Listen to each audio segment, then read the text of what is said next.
Hey everybody, it's Glenn back with another Clash Royale analysis video.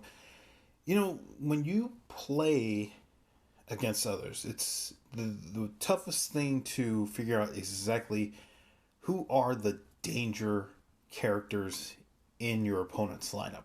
And I think this was a really great example today of understanding which cards were the real dangers, which ones my opponent decided to play as the danger, and what really could have been. So let's get to it.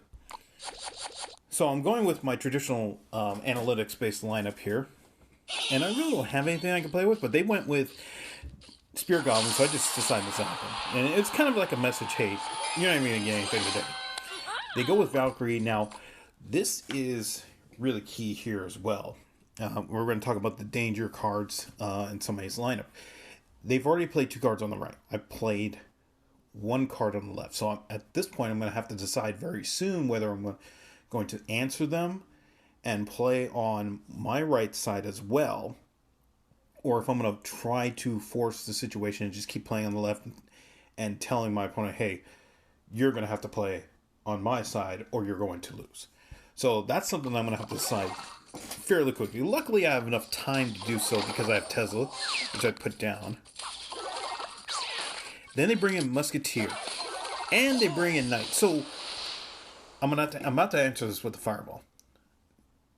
You have to look at the placings of where all of these cards are. Like I said, it's about understanding exactly which cards are the danger cards. It looks like Valkyrie is a danger card, but it's really Musketeer in this situation. And the reason why is because Musketeer is placed just far enough to where Valkyrie can take care of any of the dangers that come their way, and the Musketeer can just pick off whoever's trying to get in front of Valkyrie, and the Knight's there just as beef, extra beef. So the real danger here is Musketeer. So that's why I threw the Fireball. It was not to break up this situation, although it was really good that they were that close to each other, but it was really about getting Musketeer down to almost no health.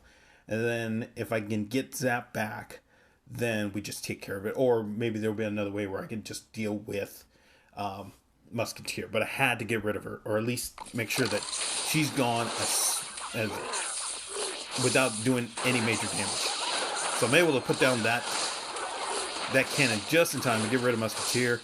Baby Dragon is focused on the Tombstone and Skeletons. Good. No harm done. Or very little. So now I know that I have to focus on Musketeer. That's the goal now, even though I know that they haven't played all their cards. And yes, you can see the cards that they have coming. And now I decide, okay, you know what? We're just going to go on the right side. I decide to zap them again. Don't even want to deal with Spirit Goblins. They bring in Musketeer. They play right at the bridge. And here is Barrel. So this was I thought this was really the most interesting part about it, because my focus was on make sure Musketeer did not do major damage or, just taking over the game. Now they have Barrel, so now my thoughts are, okay, I have to deal with Barrel, but I have Zap and they're at level 12, so I can get rid of them if I need to. So I can just, all I have to do is just pay attention to the cycle and just not take care of Spear Goblins. Because I was taking care of Spear Goblins with Zap. Now I have to let them go and make sure that the Zap is safe for the Barrel. In the meantime, I'm going to still have to figure out how to deal with Musketeer. And you see, I don't have Zap. The Spear Goblins are having a fun day. And Musketeer is attacking the tower at full health. So I haven't done anything, and I'm trailing. And this looks really, really bad. They bring in Baby Dragon. I put Tombstone in the middle, which is fine because Baby Dragon was going to move over. Anyways, I put in Inferno, which is not the most ideal situation, so I'm just hoping that it takes care of the Baby Dragon, which it does. And right now I'm looking for an opening, but again, they drop Valkyrie. I'm not having it open down in this situation right here. So they bring in Spear Goblins. So any other person would have said, okay, you know what? I'm going to use Zap because I've always used Zap in this situation against Spear Goblins. I did it twice already. But remember, they had Barrel. So now my focus is on, okay, Musketeer is going to come at some point, and she's going to try to do major damage like she did earlier. Here's Spear Goblins, but I can't use Zap on them because I have to save that Zap for Barrel. So my hope here is that these troops just delay long enough to where we can at least get something. We can at least get something else going. Because I'm imagining that they're going to throw a barrel any moment now, and then I'm gonna have to deal with that. So we get rid of Valkyrie, and we have the Spear Goblin that stays alive. The cart is almost at full health. I'm very happy about that. They bring in Knight, which I'm not worried about because right now I'm back to 8 elixir, which is really, really good. I'm able to set up for whatever the next attack is. And it's clearly going on the right side, so I just move the Tesla slightly to the right and bring in Mortar. And try to time it so that Musketeer is gone. And again, I'm saving that Zap for Barrel. They haven't thrown it yet. So I'm thinking, okay, they haven't thrown Barrel yet, and that is their biggest threat to me in this game. I've taken care of Musketeer. It's fine. So I'm worried about Barrel.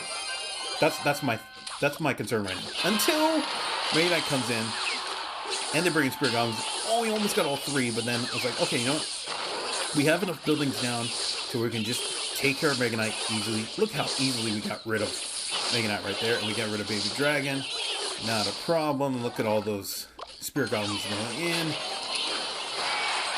Musketeer was right at that. You know what? Actually, I should probably mention that at this point, right here.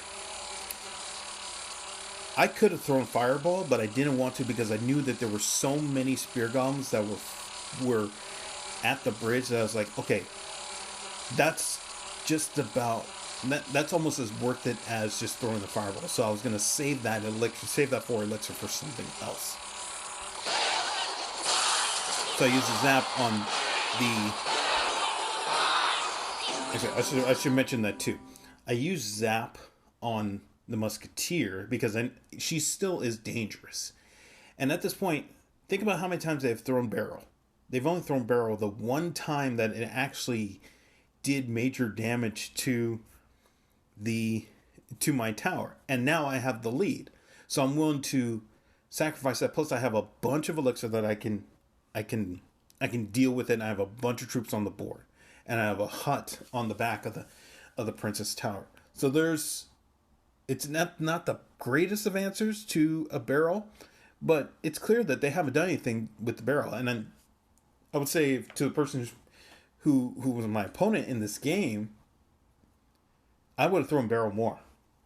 At least when Mega Knight was out there, they threw Spear Goblins. I would have waited and throw a Barrel because that would have freaked me out because now I'm having to deal with Mega Knight up in the front and having to use all my resources to dealing with him while Barrel is taking care of the Princess Tower in the back.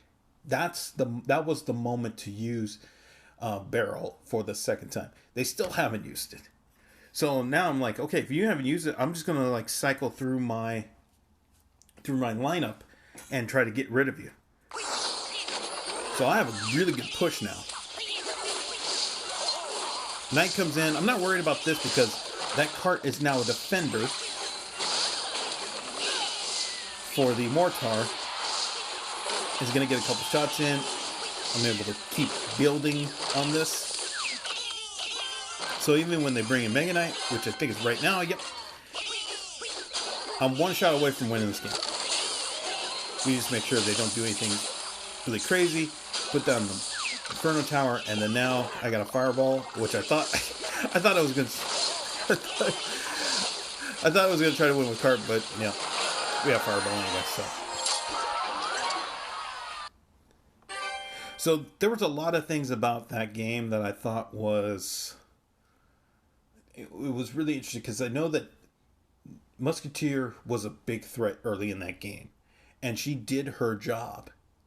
But then really what my opponent should have done later on to put a big scare into me is throw barrels in that next series of sequences to say, hey, I got more than a Musketeer, I got a barrel, and then mix up that barrel with Mega Knight. That's really what would have done me in, because I would have been worried about having to counter not just one card, but now three cards. But they decided to go with Mega Knight, and when they did, it was really too late because I had already established all of my buildings and my troops.